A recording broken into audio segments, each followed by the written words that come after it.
Happy New Year!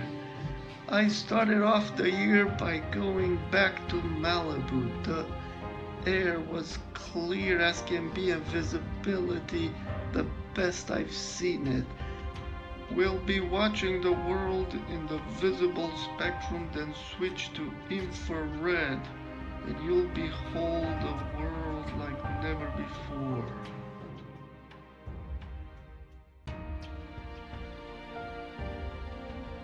So I walked out at the Point Dumais Natural Preserve, very nice observational location, and most of my filming was from about halfway up. It was a bit windy, so I stayed on the left side of that hill there. And anyway, here's a clip. This is what you saw in the visible spectrum. You could barely see Mount Baldy there, and that's Point Palos Verde right there, and Catalina, kind of like through haze, atmospheric haze. The altitude was about 150 feet, right about here, and up top is about 200 feet. I'll use that later to do an analysis of what we're seeing. Now let's zoom in a little bit here to see, this is just a photo. See, we can barely see Mount Baldy. It's about 70 miles away. But notice we don't see anything else out there. But in infrared, it will show up clearly. Have a look at this miraculous imagery.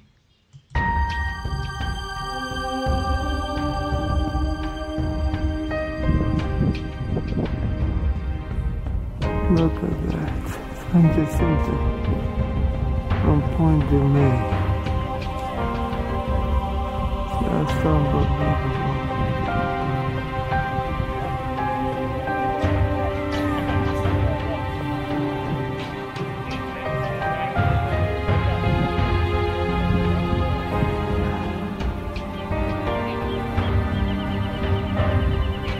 Santa Monica right there. There's LA.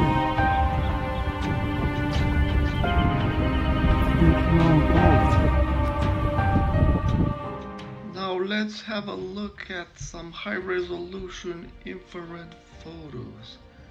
Look at that, folks. So much resolution, 24 megapixels. This was taken with the Sony Alpha 6000 converted to 830 nanometer infrared. Look at that, just incredible.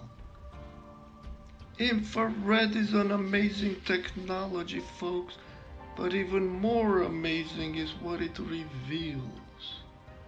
Behold the flat earth, folks. This image is so powerful. Just have a look at this, folks. That mountain is over 123 miles away. If we were living on a globe, that mountain should not be visible. It should have dropped behind the curvature of the earth. But the earth appears astonishingly flat, folks. It's a very mysterious, strange phenomena. We'll do an analysis shortly because there's some very interesting things revealed in this image. Let's have a closer look.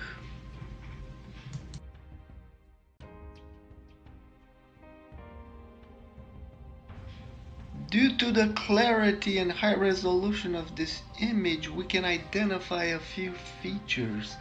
But notice something very interesting. Notice the difference between feature A and B. It's a delta of about 300 feet. And between C and D is a delta of 600. But wait a second, those distances are about the same in angle. But then look at the bottom, features E and F. It's about 2,800. Isn't that incredible? There is a non-linear compression that is occurring here, folks. So I built a scale in milliradians based on the spacing between A and B because it is more accurate. Basically, the steeper the angle, the more accurate it is due to atmospheric refraction. And that mountain should actually come up to about 17 milliradians. So it's slightly compressed. It comes up about 14, just shy of 14. Very interesting phenomena here, folks. Compression. So we actually see the entire mountain, but it is compressed, which is very strange, but really, when we think about it, not unusual. When we see the moon rising, for example, sometimes it begins out kind of flattened out. It's what the atmosphere seems to be doing, kind of flattening things at low, grazing angles. Now, I've studied these features in Google Earth to identify them, and here's a short clip and some pictures so you can see what it takes to kind of identify these features. Here's a Google Earth snapshot with the labels that I had on the infrared picture. It takes a lot of work to really identify these features. As you'll see shortly, I've used Google Earth and panned around, zoomed and tilted until I convince myself of what I'm seeing. Have a look. See, by moving it back and forth, we can tell what we're really seeing. And one has to really study everything closely. Notice how things are not in proportion to how they were in the image. It's because of that compression that has occurred. But here's that face, and we can see that that notch. I'll point to it in a second. Right there, you see that peak and that notch? Those are key identifying features, and it casts some shadows. So yeah, the lighting is obviously different, so one has to really think about what it is they're seeing in the picture, and also be mindful that we're seeing this from far away and the perspective is different than being close up in Google Earth. So if the Earth were spherical, that peak should be visible where I drew the bottom yellow line. I mean, look at that drastic difference. In the lower right, there is a graphic kind of illustrating the geometry for a curved Earth. Notice the dotted blue line drawn tangent to the mean sea level, and then the red line drawn above it tangent to the foreground obstructions. And basically, based on the calculations on the left, lower left, I conclude that about 1,500 feet should barely be visible above the foreground, obstructions, the buildings and whatnot. So very drastic difference here, folks. Yeah. Just to go through the calculations here real quick. The mountain height about 10,800. The observational height is at 150 feet, which puts the horizon at about 15 miles. And that's good because the distance to the shore is about 19 miles. Now, the curvature should be hiding about 7,800 feet at mean sea level. And the land obstructions I assumed about 250 feet at 20 miles after using Google Earth and just just looking around along the path to see what kind of height there are. So anyway, that translates to higher obstruction distances at 123 miles out. So anyway, I calculate about 9,300 feet of obstruction. And so that leaves about 1,500 feet that should still be visible. But at those distances, that would be like a sliver where that yellow line is. Basically, you wouldn't be able to tell there's a mountain there. But there it is, folks. There's the mountain just standing up proud. Isn't that crazy, folks? We've been told all our lives that we live on a ball, yet it doesn't seem to check out, which is very weird. The atmosphere obviously occupies the intervening space between us and the mountain, so it's imperative that we understand how light behaves as it propagates through the atmosphere. I'm going to share with you folks some insight I've gained in the past year that convinced me that we do not understand refraction properly, and that indeed the Earth is flat. Have a look at this incredible evidence.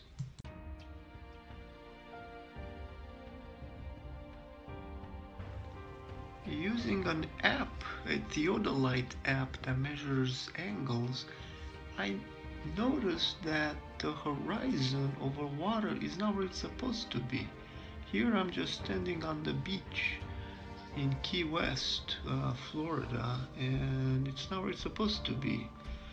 And so when I measure it, it is down at about 1.2 degrees, which really got me thinking. Since the horizon appears much lower, that means light is curving upwards, bringing the horizon down. And this actually explains a lot of things, why ships seem to disappear over a curve, perceived curve. But it's actually, folks, a mirage, a long distance mirage, as this illustration shows. Since light is curving upwards, it will intercept the surface, and anything below that will not be visible. So looking at that cruise ship, below that blue line you shouldn't be seeing it, but above you will see it. Now I've tabulated in the lower right a few elevation angles to the horizon given the observer height. And so at an angle of about 1.2, we're probably somewhere upwards of 1,000, maybe 5,000 feet. But we were standing on the beach. Isn't that incredible? It's really light refraction upwards that's doing this. I've been speculating that this refraction is caused by the evaporative boundary layer, but I had no proof until this past summer. I was in San Diego, in La Jolla, and when I measured the horizon, I realized there is a tilt to the right, which really puzzled me. Notice that the surface, the horizon, it's tilting to the right. And that really, intrigued me. And when I tilted my theodolite to measure the angle, it appears to be about 1.6 degrees. And that was the clue I was looking for, because there was a wind blowing from the left to the right, and I quickly realized what was happening. I speculated that it had been the evaporative boundary layer. And sure enough, because that wind, it's blowing to the right, the properties are changing across the horizon, you know. Close to the left, light kind of propagates through drier air, but light coming from the horizon on the right propagates more through the moist air, and thus the light propagation path experiences more upward refraction, making the horizon look lower, thus confirming my speculation that it's really this evaporative layer. That's why folks in really humid climates, you know, in the Midwest or the Gulf, where it seems like those clouds are just dropping into the ocean really close, it's not really that the Earth's curvature is doing this, it's really refraction upwards. But out here on the west coast, where the water is cooler and there's more dry air, we can see a lot farther because we don't have this evaporative boundary layer. However, it's still there at times. So on the first of the year, when I took these awesome pictures, I went up on Point Dumay eventually and measured the elevation angle to the horizon, or the depression angle, and it's about 2 degrees. So there's still refraction out here. The wind was blowing from the west, so I imagine there's some you know, moisture. So with that kind of an angle, it would mean my observational height, you know, should be over 10,000 feet, but it's not. Up here it's about 200 feet. So yeah, it's really this bizarre, you know, evaporative layer refraction that's occurring. Very fascinating, folks. So the conclusion here, for me at least, is the atmosphere is making it appear that there is a curve. You know, it's really interfering with the flat earth phenomena.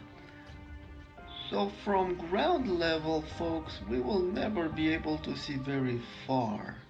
You know, regardless of how good infrared is. You know, the atmosphere poses 2 challenges. One is attenuation. There's haze and we just can't see too far. But then there's refraction. So we beat haze with infrared and extend the range of visibility, but we still have to contend with refraction.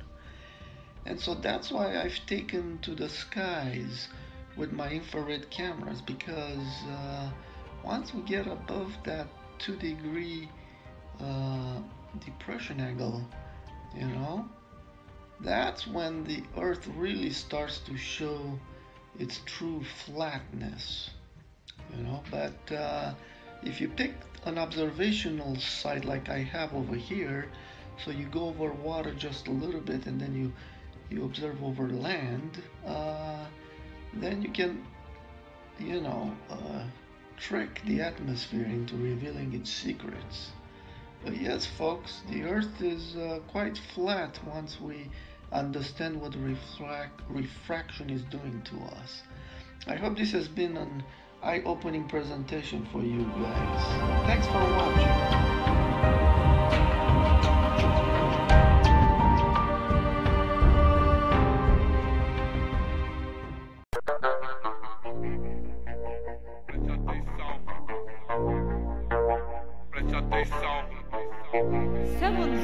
Preste atenção, preste atenção, que os polícia vem aí, senão um barraco vai cair, ou então daqui PT dali, cerrado é fogo no verdinho, que os polícia vem aí, senão um barraco vai cair, ou então daqui PT dali, cerrado é fogo no verdinho.